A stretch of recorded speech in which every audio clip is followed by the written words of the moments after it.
Welcome. It is 1 o'clock on the West Coast. It is Hug Nation time all over the world, in your hearts, in this now, whether this is live or archive for you. Welcome to this vibration. Thank you for being a part of it. Let's just take a moment and just get present. Just become aware of the sounds in our world. Where I am, I can hear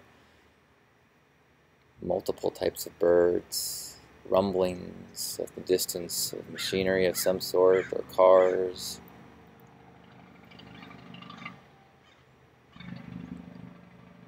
Just tune in to all the stimulus that are happening all the time.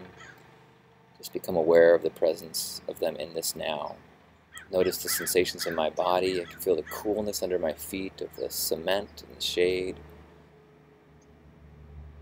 the breeze.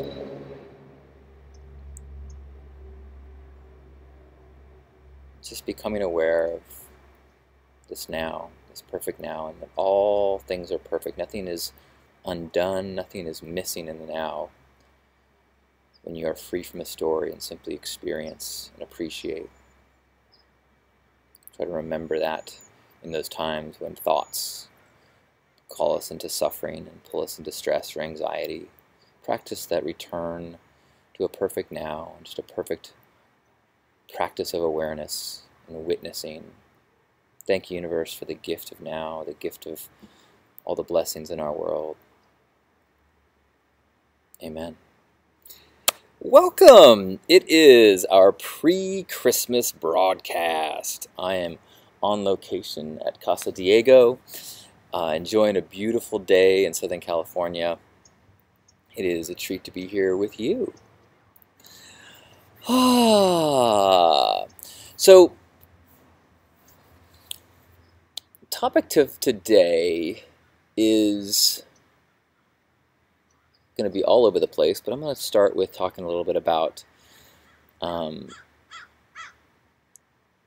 work spirit balance. And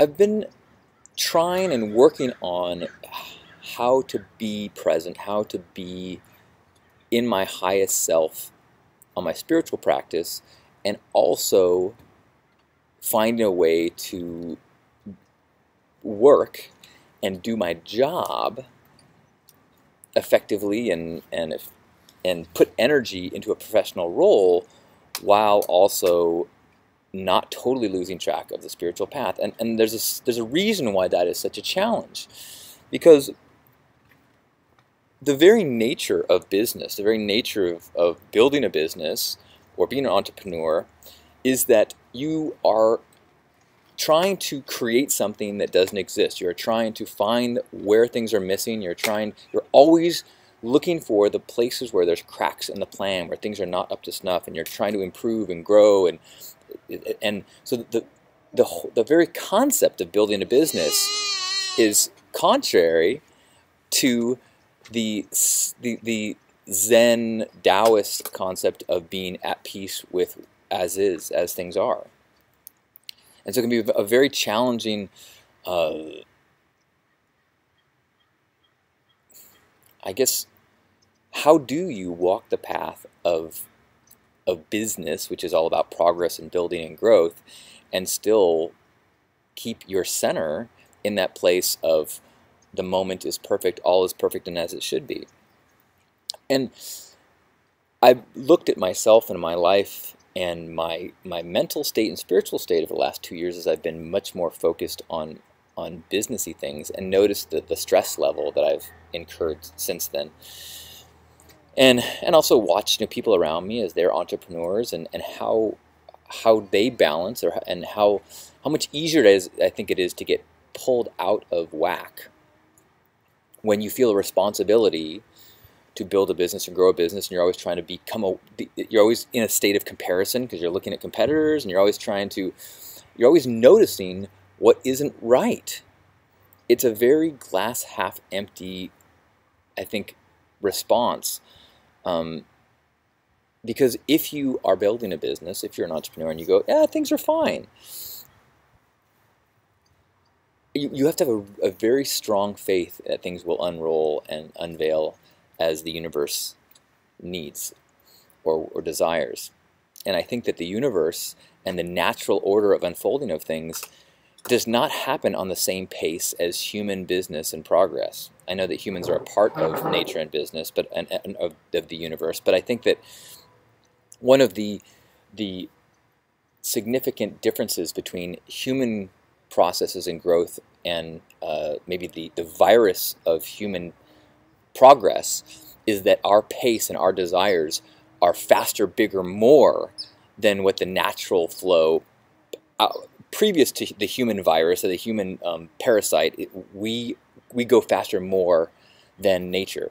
Examples are like the way we build cities, and we choke off resources, or nuclear power. Like we want more, faster, bigger than what is part of the stasis balance of the physical natural world. And there's miraculous things that can happen from that. We can extend lives from whatever they were, 100 years ago to the crazy near 100 years that are becoming so normal now.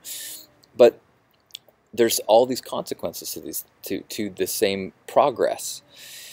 And I think that that's a similar thing that happens in the business state of mind, in the state of progress in a business way, as an individual in that state and feeling a responsibility to an organization to grow.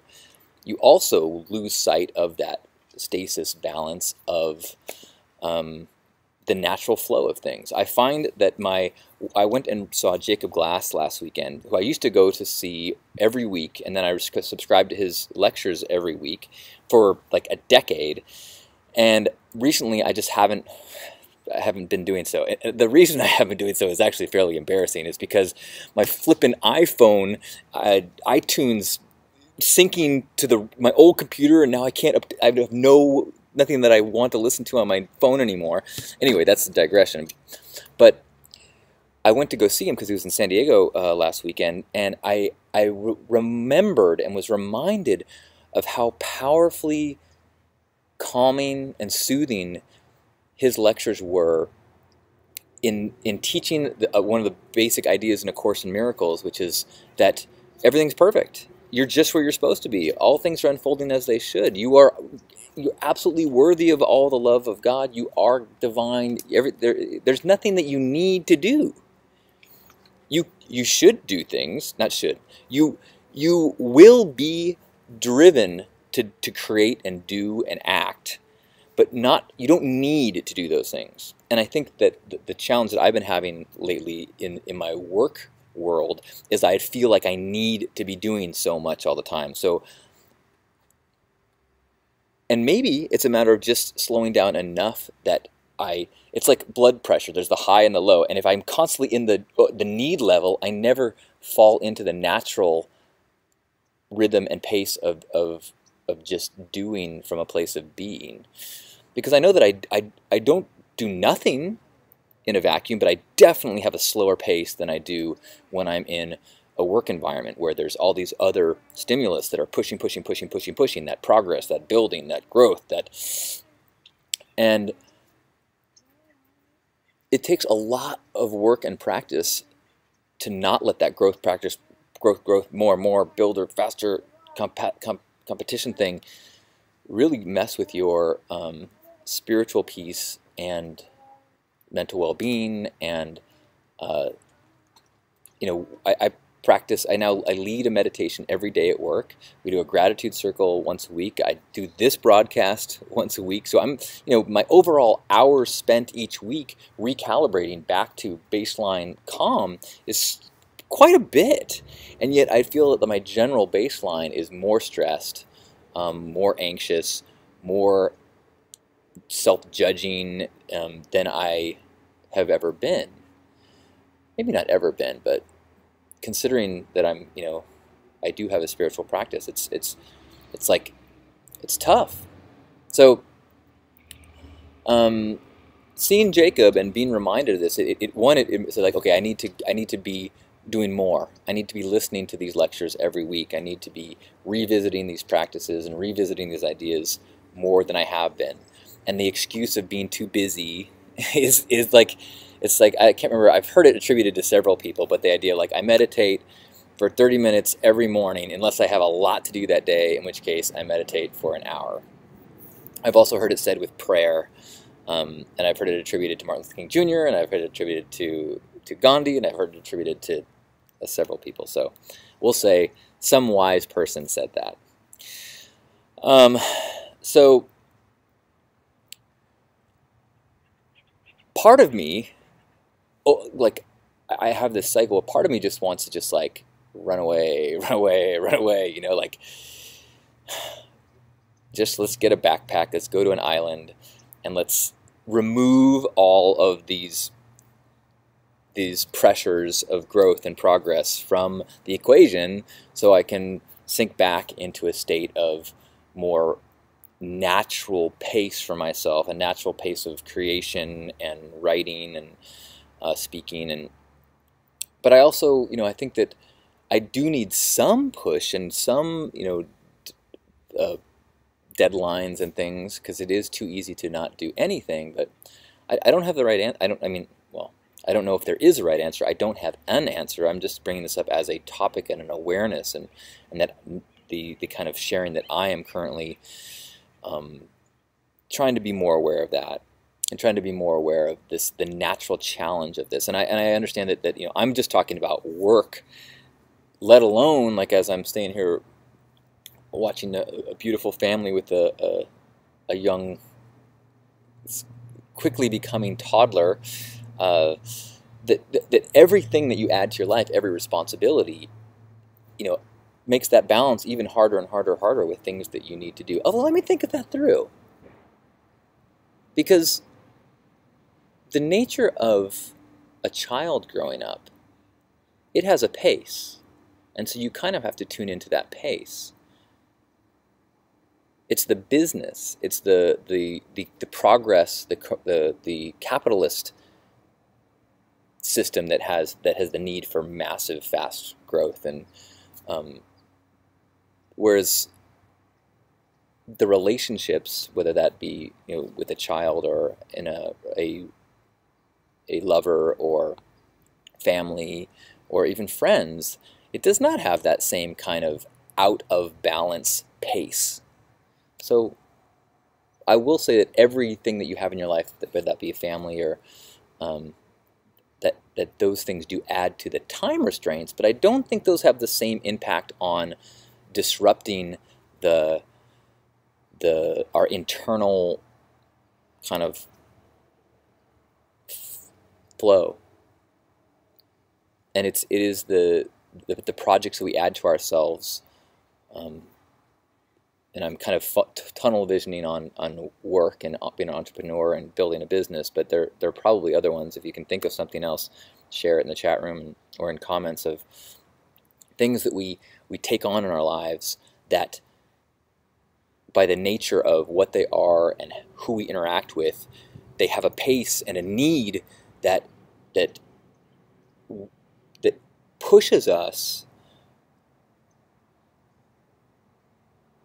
to be driven by an external calendar, an external set of milestones and timelines, rather than kind of the natural one. Like, if you're a fisherman and you wake up when the sun rises and you put your net in, and then at high tide you pull your net out, that's, and your boat goes in when the sun goes down, then you're in the cycles of things. Your pace is in alignment with the universal pace.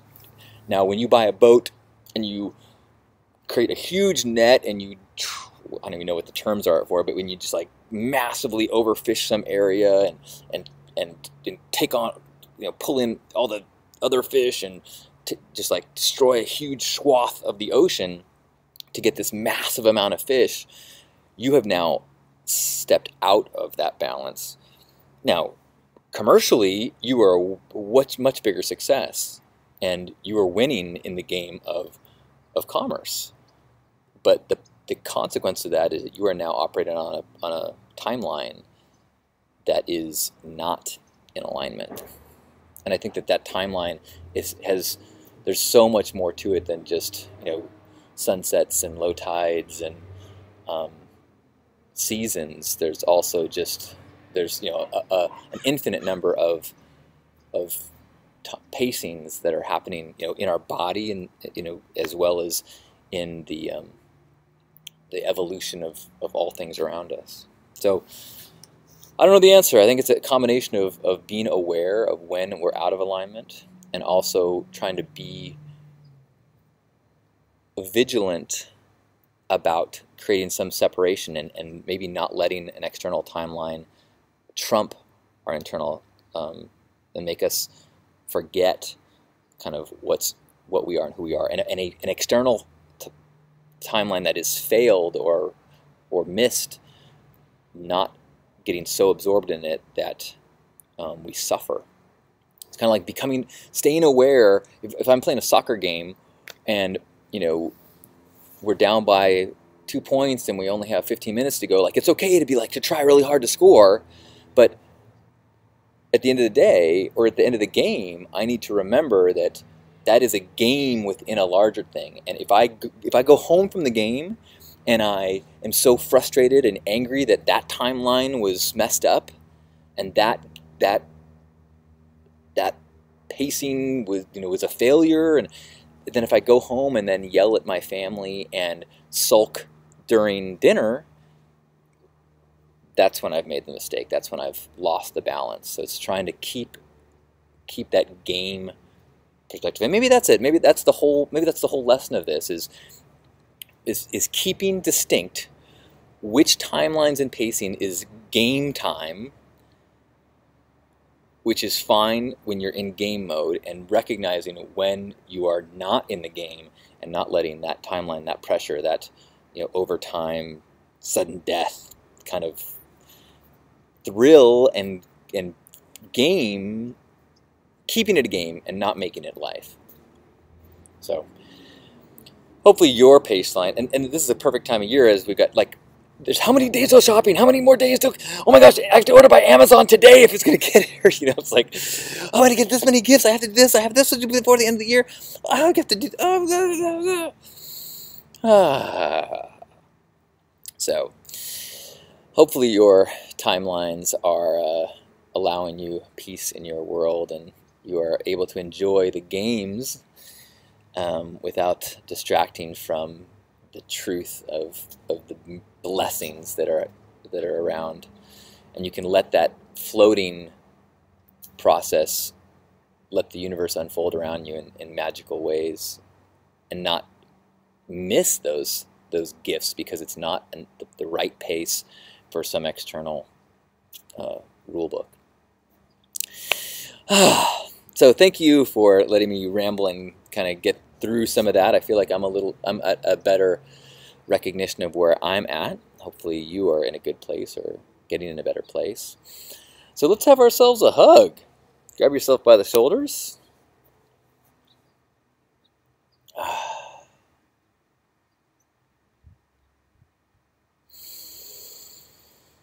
And these weekly or daily or monthly or hourly, any sort of practice that we do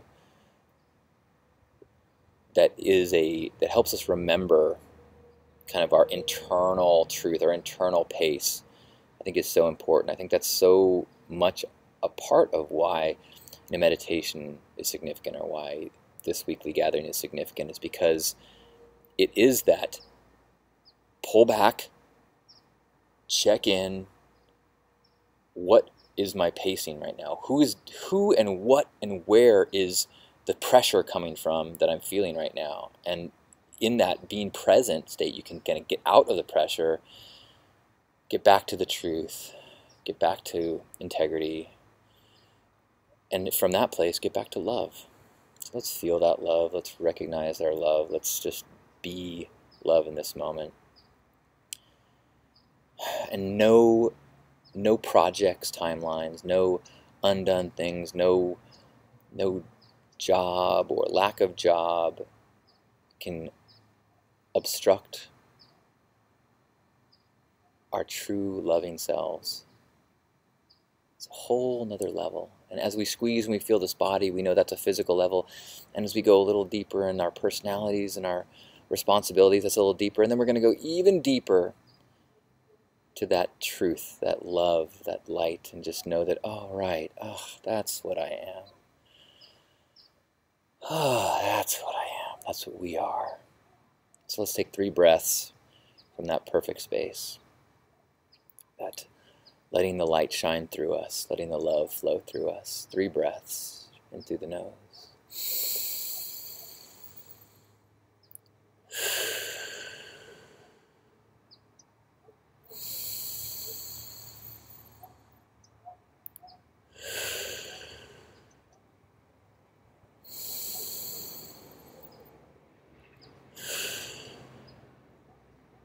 On behalf of Grandpa Caleb and all the love warriors, happy Hug Nation. Thank you. I love you. Namaste.